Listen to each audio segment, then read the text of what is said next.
Hi, Misha here, and this is going to be a little bit of a different video. We don't do a lot of 1911s around here, and when we do, they tend to be military ones. Although, recently it seems like Fox might be kind of getting swayed over to them with the Springfield. But here we have something that came in that it might surprise you to learn I have quite a history with.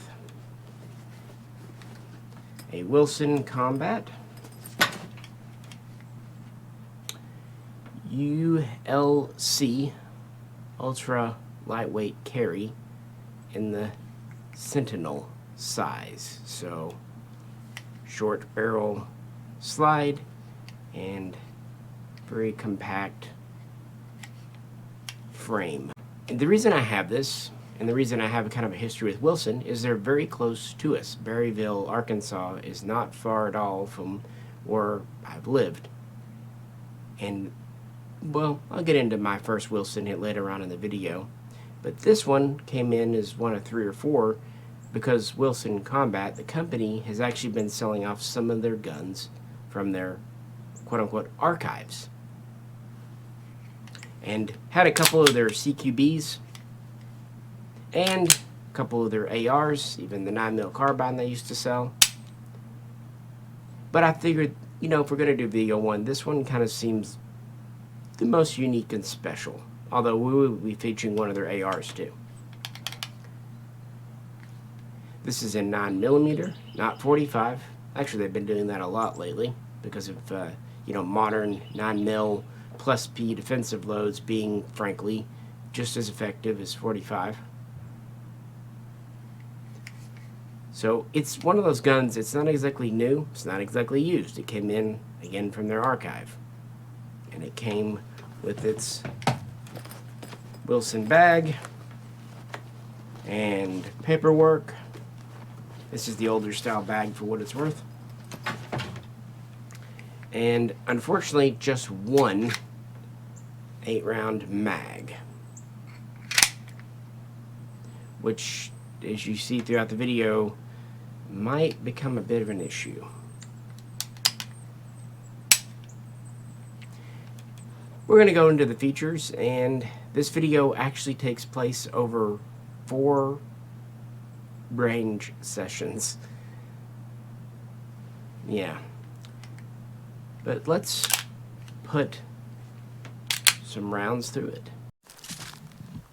Let's try this Wilson Combat. Yes, it's 9mm, not 45.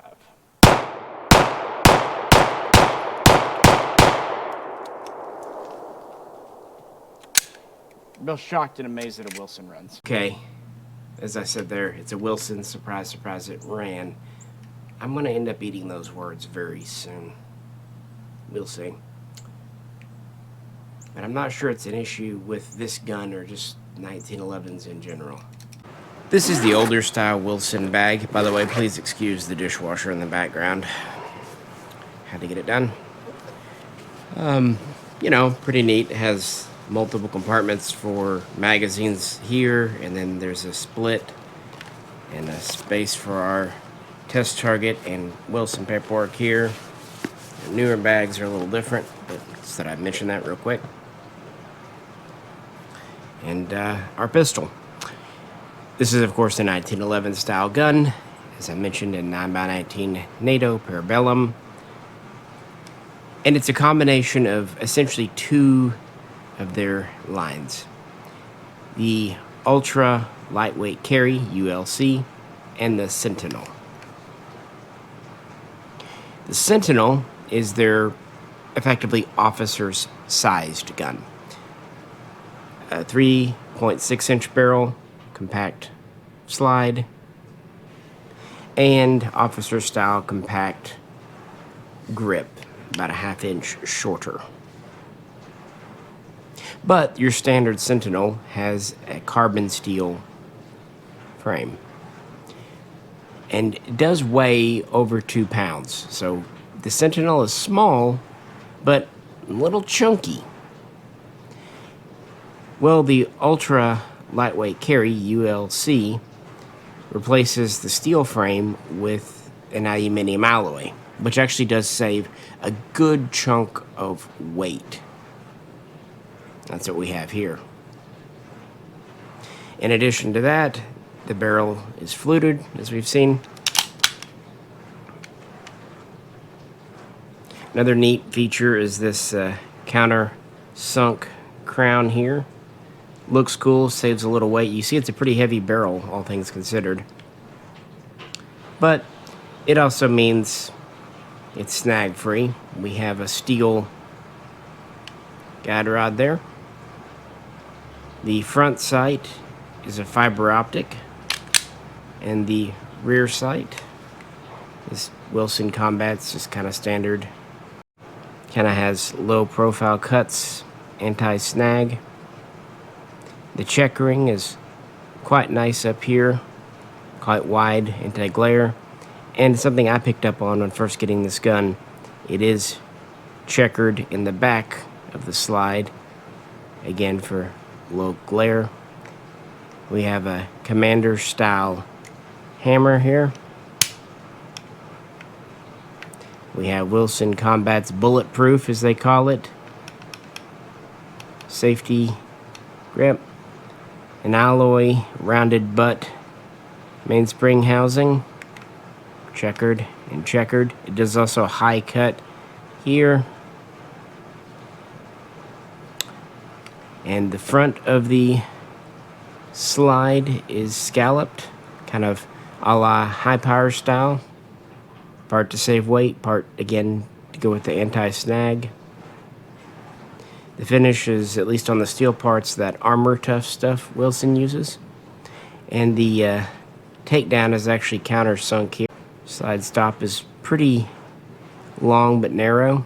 Likewise, the safety is quite long but narrow, a very rounded front and back. You're not going to snag it, I'll give them credit.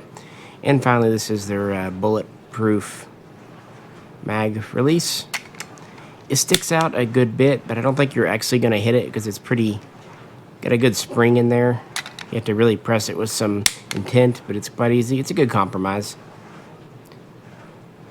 And then these are G10 grips, like what they call the Starburst pattern. And the trigger is not lightning cut, but it is serrated. And of course the frame has scalloping back here.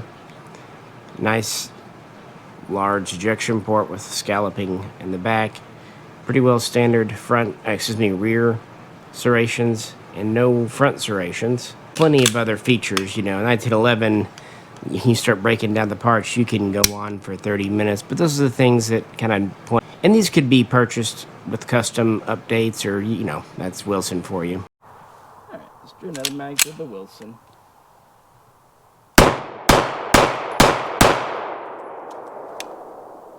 Actually had a little jam there. Not a bad one, but worth pointing out.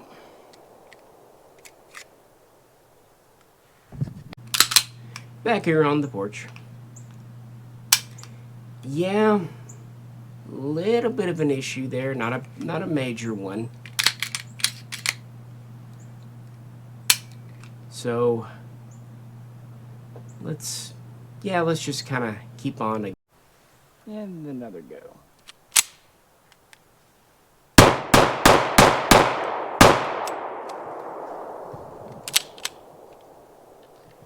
No jam that go, but it didn't hold open on the last round. Of course, I didn't load the mag to the brink. Okay, so I said earlier I only had the one mag with it. And now this is a Wilson Combat mag, that's good. But the bad thing is, since it's a 9mm meant for the officer size frame, I don't have any extras. And loading it, I don't know, it seems to be a little touchy. I'm not really sure why. When shipped brand new from Wilson, It did come with this 8-round mag. In fact, you got 2 of them, so take that for what you will. Although I did see a 7-round also listed. First round, second round, third round, fourth round, fifth round, sixth round, seventh round, and even the 8th is not too much of a squeeze. So it loads fine sometimes. However, other times it does this. 1, 2, 3. See, there you go. What it is maybe the rounds don't get all the way back, and you have to kind of push them. Some ammo was more willing to do. Alright. Last little bit out of that one box. I'm going to try to make sure there's definitely no limp wristing. There we go. That held open. I think we're just kind of one of those situations, it being a subcompact 1911 and the ammo maybe not being the hottest in the world. After all, these are designed for the defensive loads. But we'll keep on with it this week. There's just that little hitch, and it's always when you go to load the 4th round. And let's try the Wilson one more time while we still have a little daylight on the porch. Yep. Looks like it didn't quite go into battery there. Yep.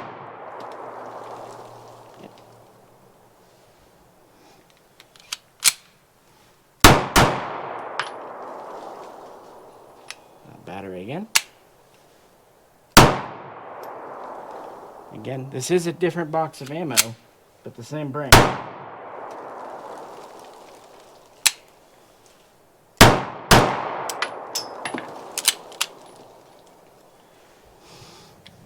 That's it. I don't know, guys. You're not convincing me real good on these high-end 1911s. So that kind of concluded the first day. And to be honest, it started off okay. But at the end there on the porch, about this time of day, it was getting a little hinky.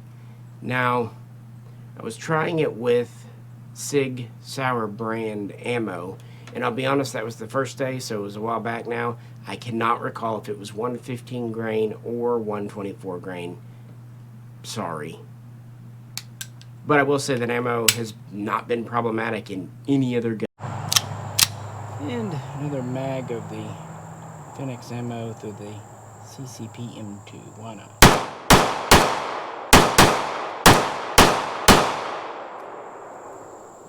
Held open. Not bad for a first attempt. M9A1.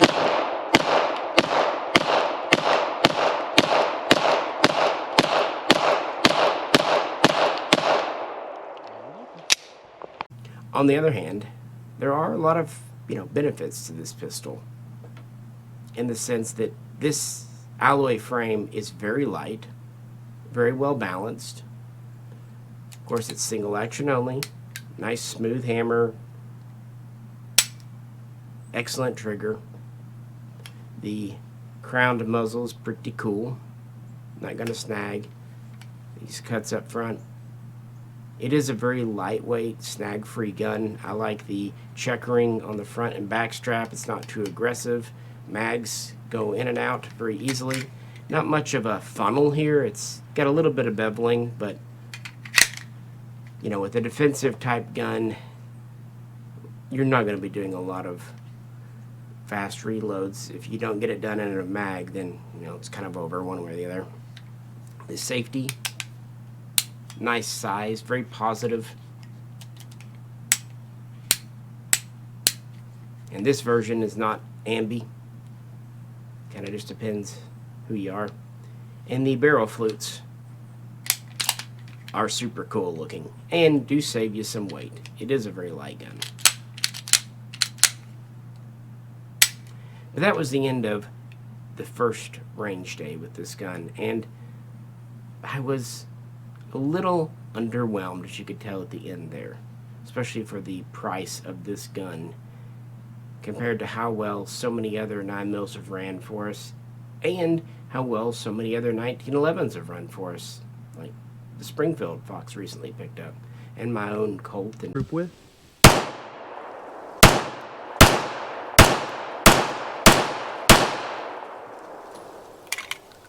Wow. Smooth little shooter out there. M45A1.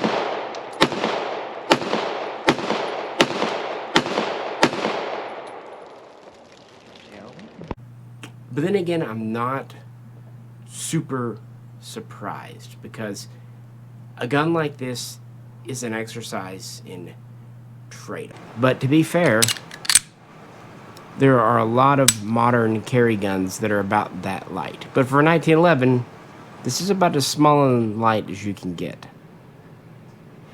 And it has some great features. Again, the anti-glare, I think, at the back is pretty neat.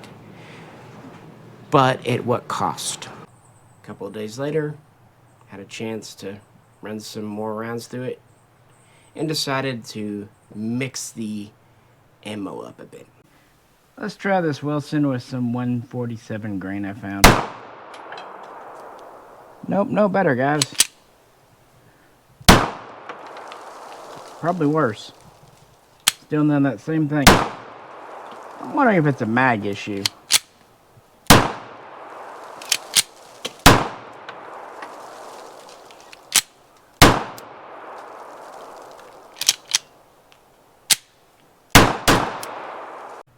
That 147 grain, to be fair, was the Phoenix ammo, so reloaded. But, you know, it was something different. And while 147 is often for suppressors, it can also be a defensive load. And range day 2, now having tried 2 different types of ammo out of at least 3 different boxes, I'm wondering if it's the mag. 1, 2, 3, and there. That third round, it sometimes likes to hang up there. Sometimes more than others. This ammo, this is the Phoenix 147 grain, as it were, seems to load a little better. Some of the other stuff we tried kind of went hinky on us. Let's see, went home. No.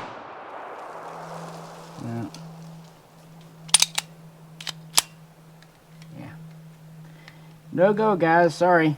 That's even with the different ammo, so I don't know what else to do. Do not know. Put that last one through it, just because. See, it's not even holding open on empty, so.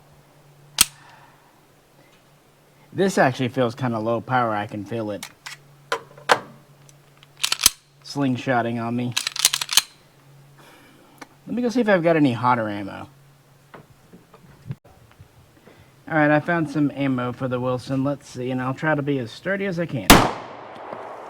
Nah.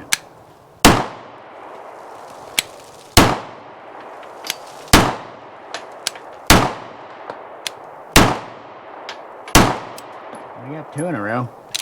They didn't hold open either. That's just... So yeah, that's why with this, I put 3 rounds in to see if maybe there was a problem as you worked down the mag tube and it was hitching there. But that clip you just saw, nope, even with just 2 or 3 in the mag, it was still kind of doing its thing. And it's really getting sluggish at this point, loading, kind of going forward. Keep in mind, this is winter, so it's pretty chilly out here. It's in the 20s right now. It was a little warmer those days. But tried a few different ammos, kind of warning about the mag, not a lot I can do with it. But yeah, I thought that night I'd strip her down, tried a few things, and, well, give her a go on a 3rd day. Alright, last night I tried something. Let's see if it helped with the Wilson. Not at all.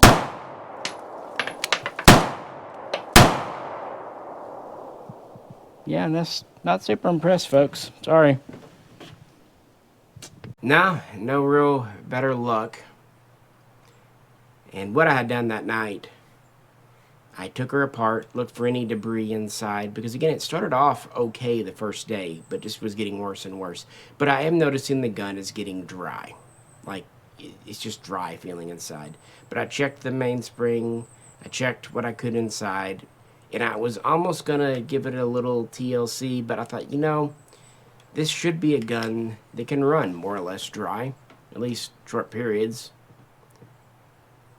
But I also thought it could be how I was handling it. Even though I was trying to really grip it steady, as you saw there, and really get it, because I know how these little guns can go. Limp wristing is an enemy of even things like Glock 26s. So with that, Fox wanted to get some fail in his life. Well, first off, it wouldn't even hardly go forward, so. Well, Range is fine there. is that all you put in the mag? Yeah. Better than I had. Let me, I'll load up just a couple more just to see. Couldn't hurt. by this point, what it's doing is it's kind of hitching here right as it goes almost in the battery, and you have to just temp it forward, and it goes. Now, he had a little better luck then. But let's see how his second mag goes. Same thing. Failure to eject. After that, I'm, really curious if it's the mag. I really wish I had another one with me. Yeah. I really do. Either way, with that kind of mag and that quality of mag, it shouldn't be giving you any issues at No, all. it but really should not. Things do happen. They do. So with anything. we're 1-1. I'm going to leave it at that. Yeah, and by this point, we are using 124 grain defensive ammo.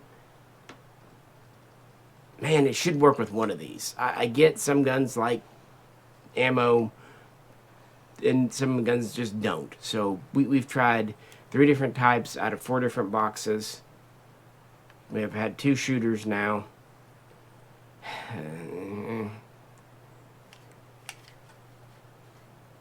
I wish I had that extra mag to play with. But I'm also not one to give in to despair or admit defeat. So, there's always another day, right guys? Around these parts, Wilson has a good reputation. In fact, Jroe used to work for them, and he's not the only friend that I've had that did. And we've had his 9mm, not this type version, but another one out here before, and it's run quite reliably. So I know that their 9mm can work. So what I did, it's almost really what I wanted to do the first time. Took it apart again, cleaned it good, and put a little bit of, really good lubricant on the rails. Just a drop here or there, a couple of drops. Because it was really starting to feel dry at this point.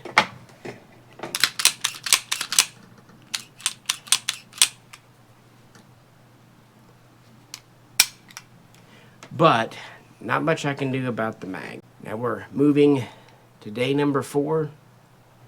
And this is really recorded right at New Year's, give or take a day or so. So, quite cold weather out. So let's see if a little bit of TLC helps.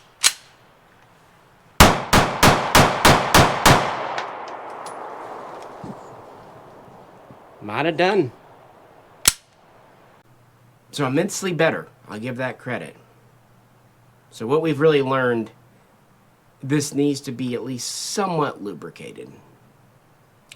And also, New Year's with a Wilson 1911 has a lot of sentimental value to me because it's actually one of their 45 CQBs back in 2001 that kind of got me back into firearms. I've told the story in various story times over the years, but yeah, we were out and having a New Year's party. I think it was 2000 to 2001.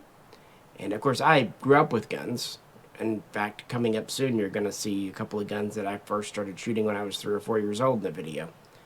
But anyway, kind of fell out of doing gun stuff for a bit, high school and college and time and money. But yeah, a buddy was out, and we woke up the next day and he wanted to shoot his Wilson Combat. It was his carry gun at the time. Gotta remember, 2000 or so, there weren't near the options on the market. Heck, one of the best carry guns for modern back then was like a Kel-Tec. Even Glocks hadn't expanded their lines much. Anyway, he shot at a couple of mags, asked if I wanted to, and I said sure. Of course, I grew up shooting 1911s. Kind of got back in the groove, and it wasn't long before I was buying guns. In fact, we would go and buy the Walther PPK I recently mentioned in a video not even a week after that. So it didn't take much. I got that Mosin Nagant, and it kind of started me on the path, and then that led me into the SAR-1 not long later, and that's how it kind of kicks back off, guys. And hasn't stopped since. But anyway, later on, I can't remember if it was that same year, maybe a year, I think it was about a year later, that same friend got stuck in my neck of the woods and gave me his Wilson Combat as kind of collateral for cash because he needed to get back, and I had what cash I had on hand. And eventually he just said, just keep it. Not so much that he was, poor and I was taking advantage, quite the contrary. The man, good guy, very humble, but he came for money. So he kind of just let me hang on to that Wilson CQB is more of a, because I was a good pal and never hit him up for money type thing. So that was neat. Now, I hung on to that for years until I started traveling a lot internationally. And then my father wanted it, so he ended up with it. So that's why I kind of know Wilson's, well, at least as far as their 1911s. But with that said, let's try her again. All right, let's see if that was a fluke or if we got her going. Hopefully.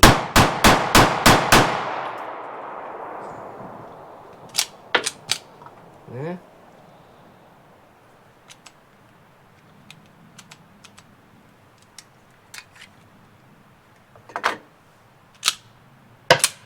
Yeah. So, Mag 2 on day 4. But maybe I'm just limp wristing it. These are quality guns. I won't go and say otherwise. And in fact, I like that CQB I got used off the buddy so much that when I decided to really get a good AR, this was the early days of Wilson doing ARs, I ordered a custom M4 from them. Now this was during the assault weapons ban, so it had to have a fixed stock and all that, but it's pretty cool. And had a lot of good luck out of that Wilson M4 type gun. Now I did sell it few years later, not because it was bad, but because Colts started to become available. And I started to know more of who I was as a gun collector, wanting more military guns versus, precision type guns. Not that there's anything wrong with them, but, I just kind of found my niche. Plus, let's be honest, I can't target shoot. So, but with that, we had one good run and one not so good. Let's have a tiebreaker. All right, let's see. All right. Well, I give my thoughts back over there. I was back to running fine. But as I mentioned there, I have thoughts about Wilson's and just kind of other high-end tuned 1911s. But it is cold out, so we'll go inside. Messing with this a few range days and getting it running more or less reliably. Seems like the trick. I wish I had more ammo to try out because on the Wilson website they do say it's kind of tailored for high-end defensive ammo. That's great and all, except plinking is just as important to keep confident and up-to-date in practice with your guns. In fact, I cycle through quite a few of my guns now and again, a lot of my Walthers, just to kind of keep it in my mind how to work the gun. And defensive ammo is great, but it's usually $1 or even $2 a shot. Not something you really want to plink with. Personally, while I completely respect and understand why defensive ammo and high-grade ammo exists and it needs to exist, I've always liked a gun that'll handle both. And this one seems okay, but we definitely want to keep her lubed up. Mag is what it is. And like I said, I've had 45 Wilsons before, various CQBs, and didn't have any reliability things. And I've had various 9mm before, but they were more or less Colts and didn't have reliability issues. However, this officer's sized gun with the compact grip and the 3.5-inch give or take barrel, going back years and years, even to other brands like, say, Springfield, this just seems to be a finicky size for this gun. I mean, after all, you're having a much more compact spring, therefore it needs to be stouter. The travel distance is less. So there's just less forgiveness, more that can go wrong. And the downside to the compact grip, while you can have mags that hang out, if you want a mag that more or less fits flush, the 8-rounder does stick out a bit, a 7 would be flush. They're not the easiest to find. But I do appreciate the features of this. I think the heavy yet fluted barrel looks cool and makes sense. The serrations in the back or something I think are particularly well thought out. The beaver tail and the hammer interact well, but are still easy enough to use. The safety, as I already pointed out, is nice and positive. Of course, it locks the whole system. And the trigger is very nice. But while all the elements come together well, sometimes I think Gucci pistols like this are meant to be more admired and appreciated as art versus practical use. That's just, I don't know. While some might kind of joke and mock about lower end 1911s or surplus guns being rattly, and this one isn't. It's nice and tight. There's a little bit of play. Of course, this isn't brand new, but it's still a tighter gun than 99% of your GI guns. But the thing is that wiggle wobble in the slide and barrel, while it may bonk accuracy a little bit in groups, it gives it that reliability, dependability that 1911s are kind of well respected for. Let's also remember that the 1911 design was dependable compared with guns of its era like the Luger. However, I would argue that today, well over 100 years after it was first adopted, we've finally just kind of moved past it. That's not to say it's bad, but there are just newer guns, steel framed, alloy framed, polymer framed, that best it in the reliability to P10F.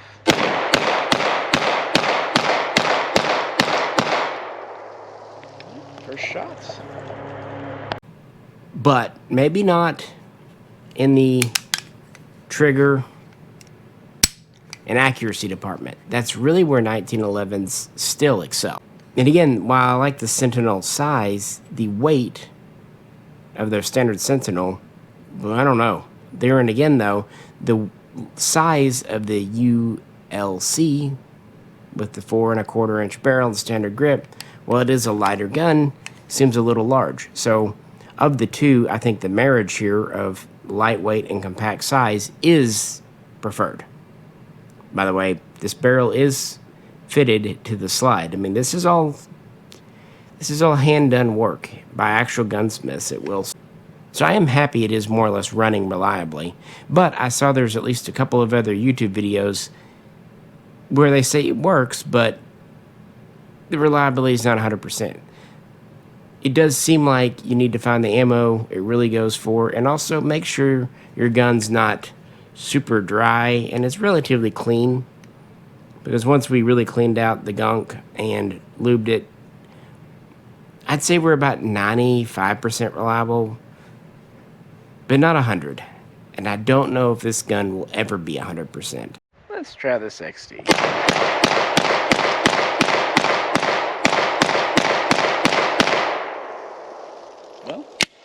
9mm. I feel like it's at least running reasonably well for what it is. And I've already kind of given my thoughts and feelings. And since the first go didn't work so great with Fox, and he happened to be out, we didn't have a whole lot of time, one of those times when, you know, he had to be somewhere and everything else, so still had a chance to let him run 1 or 2 mags through this guy.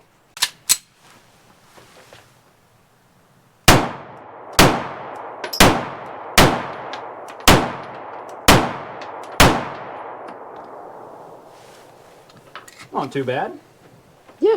I'm a little more comfortable when it's running reliably Yeah. to shoot. Still, the one thing I don't like about it, I'm turning around so they can't see, but I just don't like how that little metal of the mag kind of shows down there. It makes you feel like you don't have it all the way seated. Dang. Pretty cool. Yeah. Definitely. It's kind of a flat shooter. Doesn't have a lot of recoil. Not too No. snippy for what it is. It is pretty lightweight. It is very lightweight. Yeah. What do you think of the trigger? As always, 1911, 2011 style trigger. It's fantastic.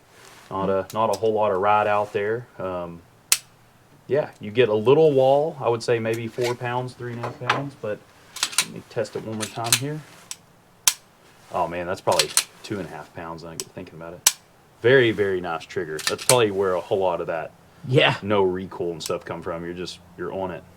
Yeah, really cool gun. I would ask, Misha, how do you feel about, I'm going to do it here and you can tell me not to do it again if not, but how do you feel about no mag and doing this, dropping the slide?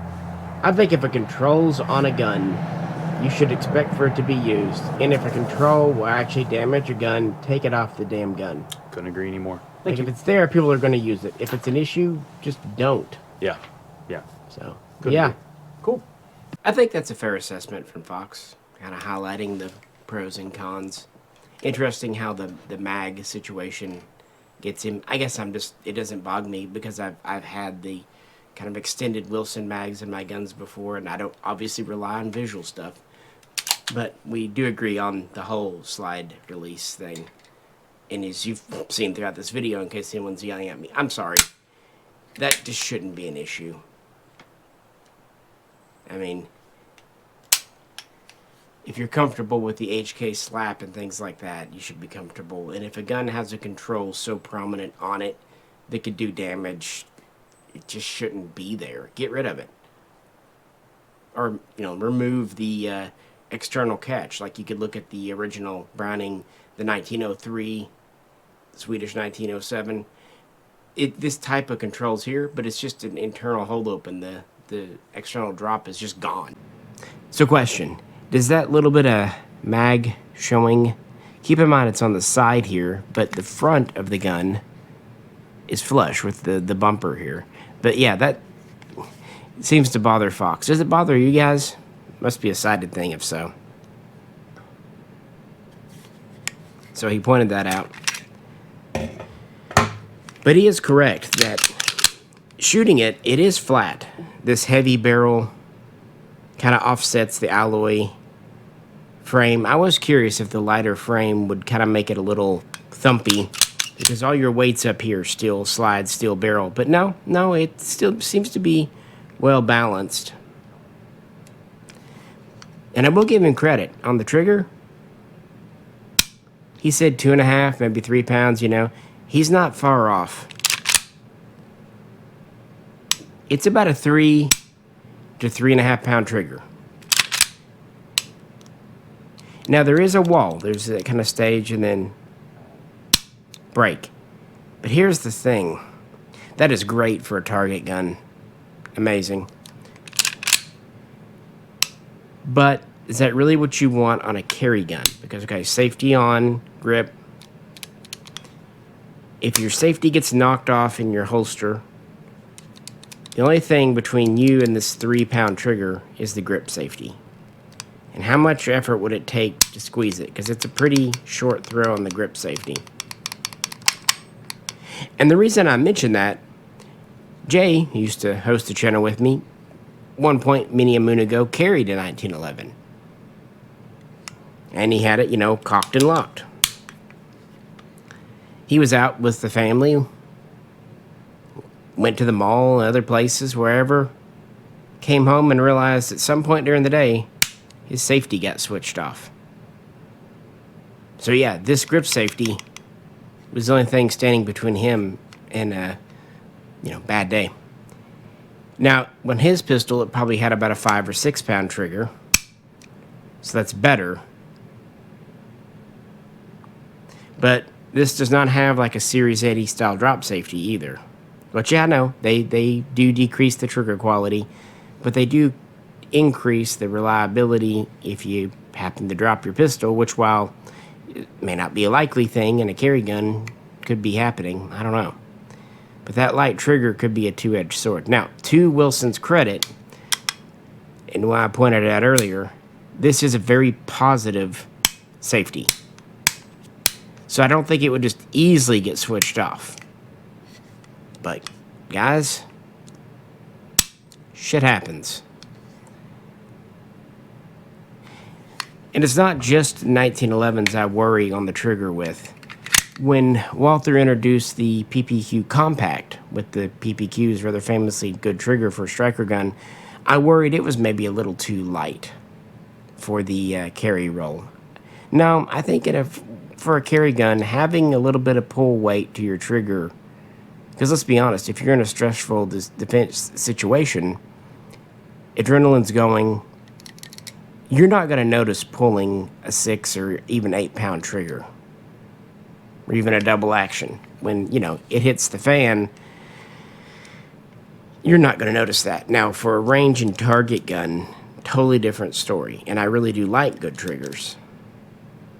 And I guess that's my final point. This gun is trying to be two things: a carry gun, a defensive gun, and a target gun.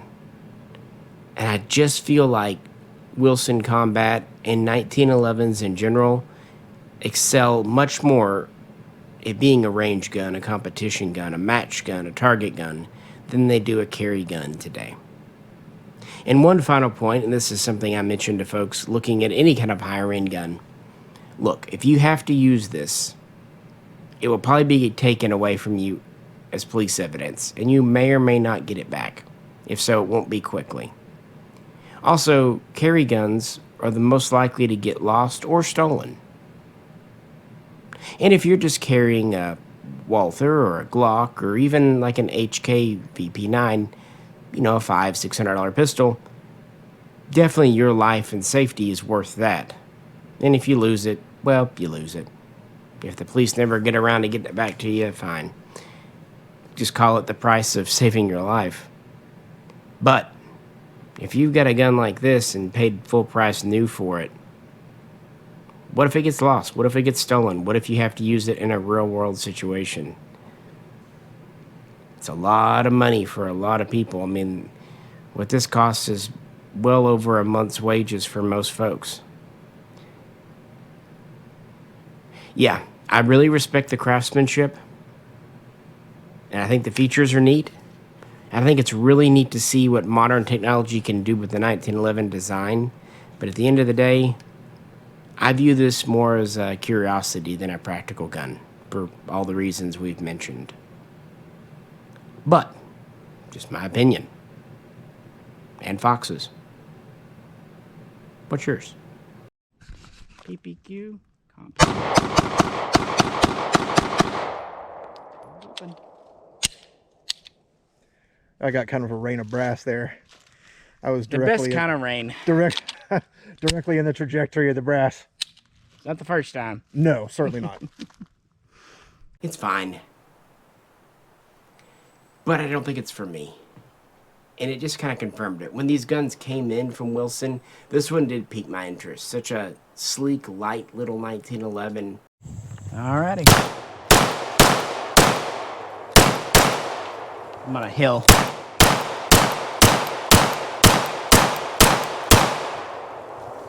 She held open. But there are so many more modern, less troublesome carry guns. Pick your brand. Everyone does a single stack or 1.5 stack carry. 3 to 4 inch barrel. And they don't cost what these do. I mean, I did not pay that for this, but, you know, MSRP retail was well over $4K for this thing. I just don't get it. But if you do, that's cool, because I like Swiss guns. And someone could make the same argument for like a P210 or a 5. Let's give it a go.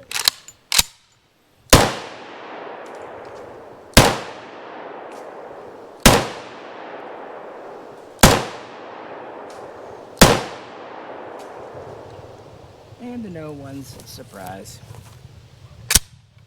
no issues. P49.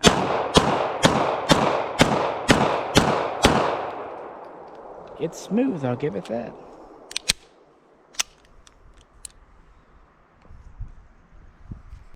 So value is very subjective. And I do like 1911s, but I just tend to angle in more for the historical ones.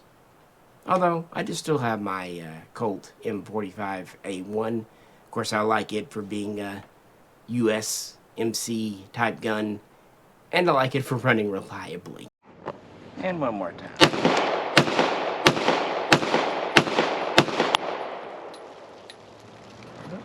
It was worth testing. I didn't expect it to take a total of 5 different times at the range, and I would say for anyone who has one of these, make sure there's always a little bit of oil on your rails, because it didn't seem to be that ammo sensitive. We tried 115, 124, 147 grain. At the end there, I think we were back to using the Phoenix, so even the reloaded stuff was okay in it. It just seems to need that little extra oomph. But that's not unique to this. I've had other officer-sized guns kind of be problematic when you just get them this nice. That's the trade-off, like I mentioned earlier. And it just depends what you want. Now, I can understand the really nice trigger and all that accuracy if you have a 5-inch type 1911. But it seems to me if you have a carry gun, 3.5 inches, reliability and ammo flexibility should be more important than just, you know, dead nuts accuracy. That's just PDP test. I think they just went a little too overboard trying to make it gushy. And with 1911s in particular, it just seems like the more you kind of swerve into that, you lose that something that made the gun great. You know, people used to kind of laugh and criticize old GI 1911s for being rattly. Yeah, it's tight, I'll give it that. But that rattliness also is that reliability in adverse conditions, and why they don't necessarily need to be oiled or greased all the time. It never hurts, but you know, with a carry gun, too much oil and grease can attract dust and dirt and lint, and that's a problem in and of itself. And I will say this, I particularly like Walthers, the PPS, and some others over the years. I never had to grease those to make them run reliably. Then again, they probably aren't, you know, 1 to 1.5 MOA with a trigger like this, so just kind of depends what you want. And for an all-metal gun, yeah, it is very light and compact, I'll give it that.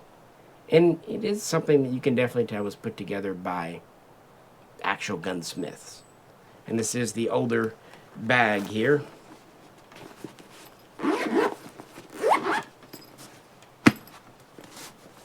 But yeah, I thought it was a unique gun worth sharing. There's not that much out there on especially the ULC Sentinels. You see a lot of ULCs, you see some Sentinels, but the combo of the two is pretty special, I think. And that still makes this gun unique, and I don't even know if Wilson still offers it. Let me know. But I hope you enjoyed this video. It definitely took some effort to make it happen. Luckily, 9mm is less expensive than 45 now. If it had been 45 and I had to go through all that, ooh boy. But it's thanks to support from Patreons that we are able to have ammo to test guns like this out. So if you'd like to help support us, check us out as we move into 2025. But if you can't, liking, sharing, and subscribing helps a lot too, because guns like this, handguns, you know, it's more of a niche interest, so if you'd like to see more kind of obscure guns, we got to get the view counts up on those videos, and you know, takes effort to do, guys. Time, getting out here, ammo, yeah.